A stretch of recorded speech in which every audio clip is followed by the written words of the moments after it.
How's it going, guys? In today's video, I wanted to cover how I really look at funded accounts, how I pass them in one trade, and really how I look to get a payout afterwards. Honestly, it's not as hard as, a lot of people make it seem.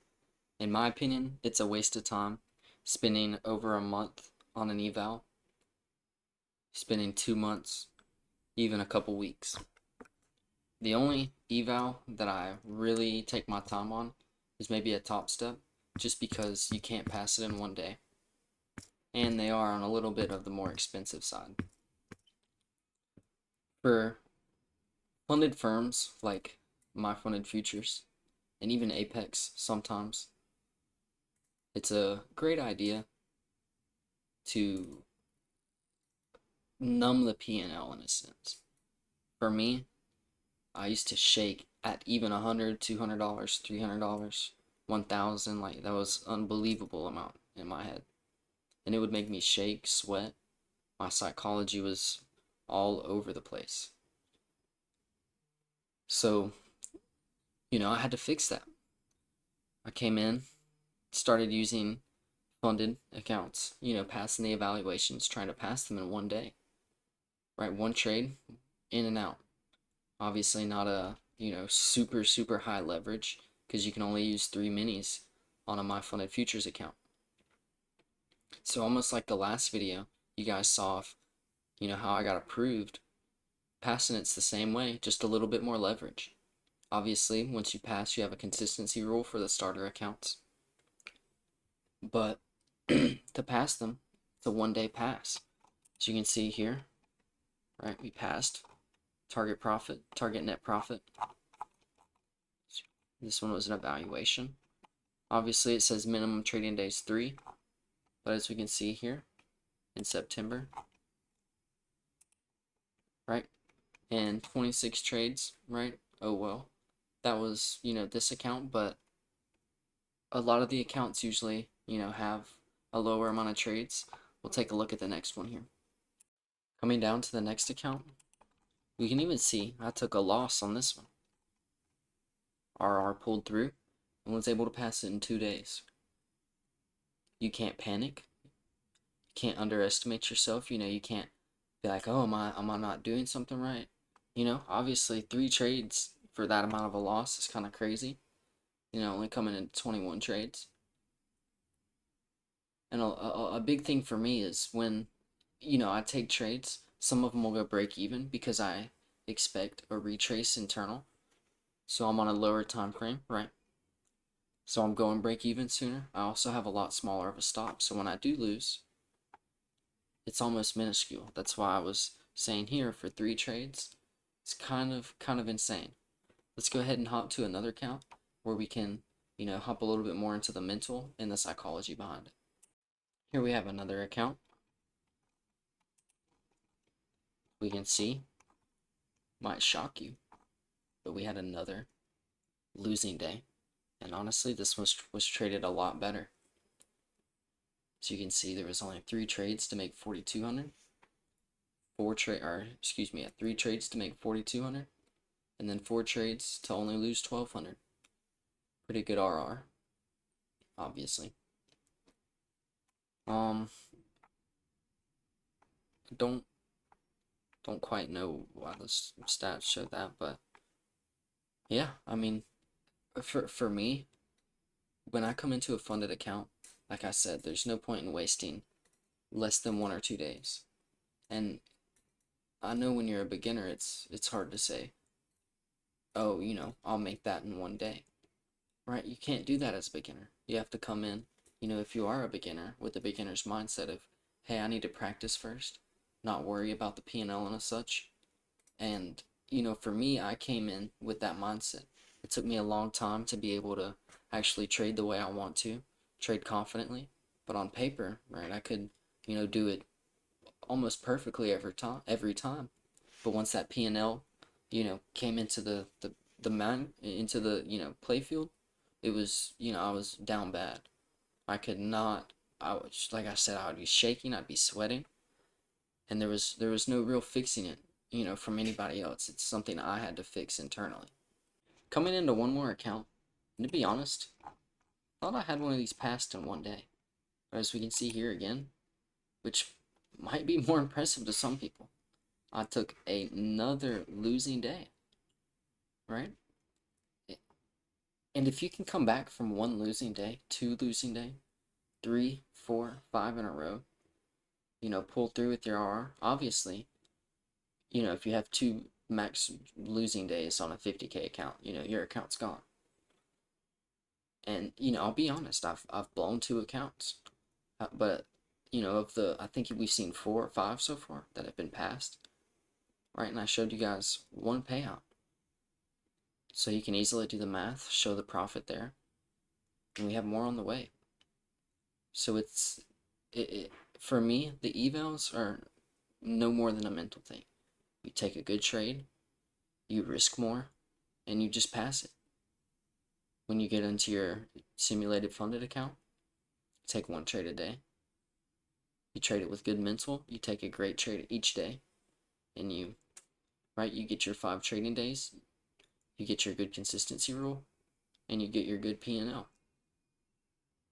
Obviously, if you take 5 good trades in a row, there's no reason, if in my opinion, I only risk 5 micros or 1 mini. Especially on these 50K accounts, there's no reason to really risk that much more. So, to recap, I really want you guys to come into these accounts and, if you really know what you're doing, be confident with what you're doing. Don't let the numbers of how much money it is, this and that, affect you. Don't let it, don't trade your P&L. That's one of the biggest things I heard from, my mentor, who is Kyle. And he always told me, don't trade the P&L. Finally coming to a sense, a couple months ago where I could actually see that, I was trading the P&L and, I could actually see myself not doing it anymore. So we're also going to hop into the chart here, and I'm just going to show, simple trades that I took to be able to pass the accounts like this. Before recapping, I obviously want to show proof of concept that the trade was taken, right, on a Trade Evade account as well. And we can see it's 3 p.m. 9/9, September 9th, 2024. That one got hit break even, which is terrible. As you can see, I pulled my stop barely into the profit and it gets hit, which is crazy work. But we put the eyes in there as we saw here. Obvious draw and liquidity hit, consistency rule profit taken above this high. Actually, I think it was into a higher time frame gap right into this low, which lines up pretty closely. Right, draw here, higher draw here into our external high. So let's hop on the chart and look at it closer. So boom, we got the chart open. We got a obvious in-log running for Monday. And I tell you guys, don't trade Mondays. Do not trade Mondays. If you don't know what you're doing, don't trade Mondays. It's not obvious. You don't have enough information for the week. Right? There's no reason to be doing it. So I am breaking my rules here, a little bit. For me, there was a clear buy-side delivery, right, into these highs. Not into these highs, right, but into this balanced price range, right, we delivered buy-side into sell-side. But more importantly, right, if I wanted to see us go higher, right, we're going to have a retrace into this fair value gap, right, and or into the breaker, right, and I can visualize that, right, and I can also visualize us, right, making a move higher, depending on how we react to these key levels. We open the week, see our obvious in-log turtle soup into these highs here. So what do we see from that? We use our previous sessions to give us knowledge on our if-then scenario. Accumulation, right, manipulation, distribution, higher time frame accumulation here, manipulating higher and distributing lower. All within, right, this higher time frame accumulation, right, below this low, right, in this high. So from there, we have to use our lower time frame, right? We're not breaking any key highs on a higher time frame, right? We're really just, right, retracing with inside of the range. Right, we have our London lows. Into my opinion, what would it be our protected Asia low, and what I would want to see it protected into the AM session. Right, I didn't take a trade AM session. Nothing super clear to me, right? Me wanting to long, having a more long bias, right, from this reaction into continuation and reaccumulation. Right, this move here does not offer me, right, any high probability long that I would like to play.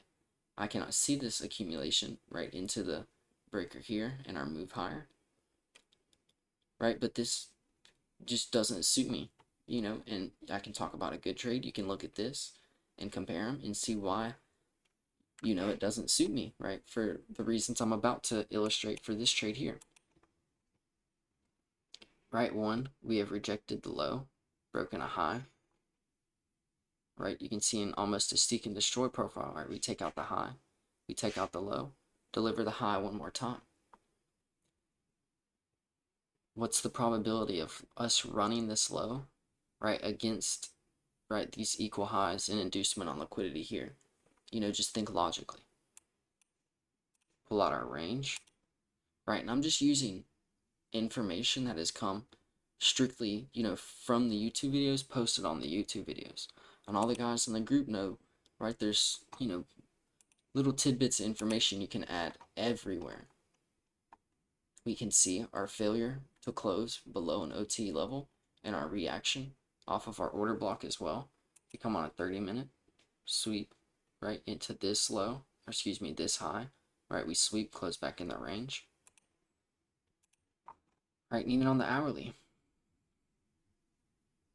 right, this high to low is almost our entire rejection block. I mean, excuse me, our entire order block, right? We don't fail to close. We don't close above, right? But we do take out one, the candle body, and two, the wick, right? There's no SMT in these highs.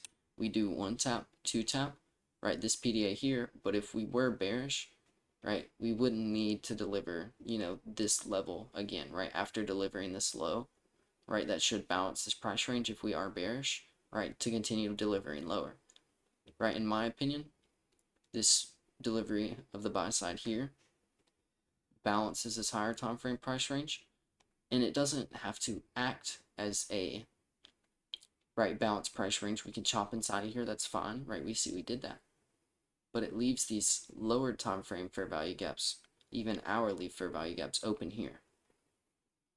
Right, we come into the breaker below a liquidity level, right, in the London session. We reject that low, close back within one, and two, right, take the high, right, and put inducement into the market onto the buy side level, right, with these two equal highs, right? That's not a turtle soup, right? I know I can see a sweep and close back into the range, but you have to see how these are different following the higher time frame. Coming into the 15-minute, right, in the 30-minute, however you want to see it, right? You can even come into the 9-minute, right, fib this wick out inside the 30-minute, inside the 15-minute. Right, we can see we have our breaker block / order block right here, right, and we reject that level. From then, right, on the 1 hour, see it's coming into 2, right, I'm expecting 3 to open low, right, and not take out this low of this candle. Inside the 15-minute as well, right? A lot of the guys know who are in the Discord know exactly what time this is, right? Give you a second to let that sit in, kind of look at it at the bottom, right? When is that? When specifically is this, right? Inside of different candles, if you're sitting there thinking you know the answer, it's not just one answer, right? It's multiple candles. We see also, where do we reject the wick? Right, perfectly tap EQ, right? We see, oh my gosh, guys. We see this type of move all the time like this, right? Black sell side delivery candle into our PD array. right, inside of the wick, right, we close back inside the range and also form a high probability order block, right? It sweeps sell side liquidity. Excuse me, I got the hiccups. It sweeps sell side liquidity, right? Accumulates, manipulates, and we can expect a distribution, right? Lower time frame accumulation, manipulation, distribution with inside of that higher time frame. Right, we also, like I said, get the 3 open, so that manipulation, accumulation, manipulation, distribution inside of the 3 open, low, high, close. You're like, oh, that's the same thing, right? You know, however you see it. EQ of the wick, rejection block inside.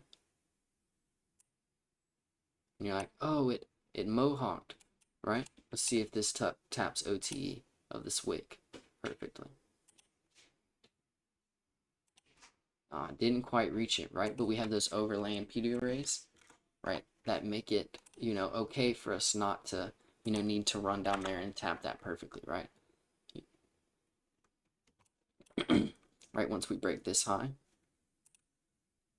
we form our 15-minute, right, breaker block CSID, right, inside of the 5-minute as well. And even here, right, you're like, oh, there's no way we reverse deliver lower here, right? We manipulate very quickly, not giving you a lot of time to enter, come back into the range very quickly as well, 15, right, open low, high, right, we're coming into a PD array, but we're not going to react to this PD array, right, we're very obviously in bullish order flow, right, to these highs to finish out this buy model. Buy model, you say, accumulation, accumulation, original smart money accumulation reversal, right, above a high, you know, so if you can keep up, right, understand a lot of the concepts I'm putting out, you can see a lot of how, you know, my trades are similar. Let this one kind of run on, because you know, you can frame every trade and almost reverse engineer every single one of my trades, and you know, this is how they look, right? Even this here looks, you know, obviously this doesn't look very, you know, enjoyable, but you can see, right, this protected low, turtle soup low, right, we deliver the buy side again, have an SMT deliver back inside the range, right, fib high to low, right, inside of this, fib low to high. Where do we fail to close below? 15-minute, fail to close. 30-minute, right? So you can overlap these and see that we're most likely, right, going to deliver into these highs. Right, we'll see what we do inside of this wick, right, and this reaccumulation. We deliver this buy side. Actually, we've already delivered the buy side. Right, yeah, we delivered the buy side and the sell side.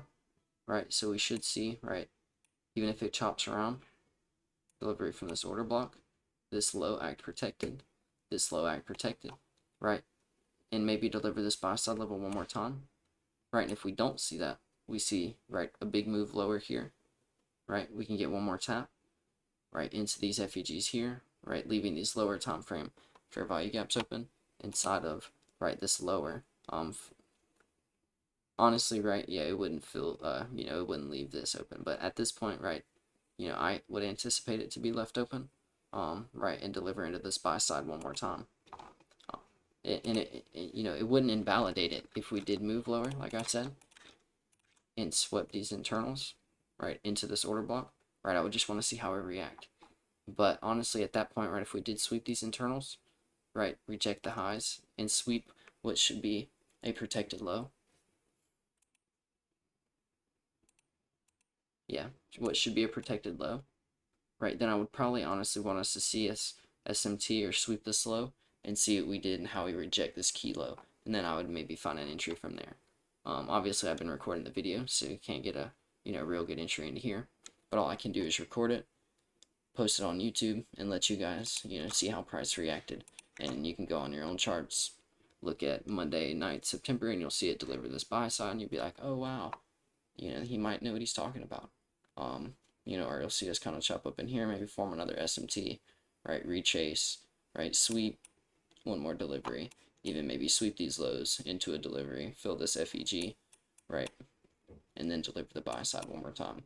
At this point, right, if we are bullish, like I said, you know, this low should be put in, delivering from this breaker, leaving those lower time frame fair value gaps open. We haven't got a 4-hour breaker, right? But this open low into this high buy side delivery, right, should indicate, right, that we should be coming for these highs next. But that's also what I want to see, right?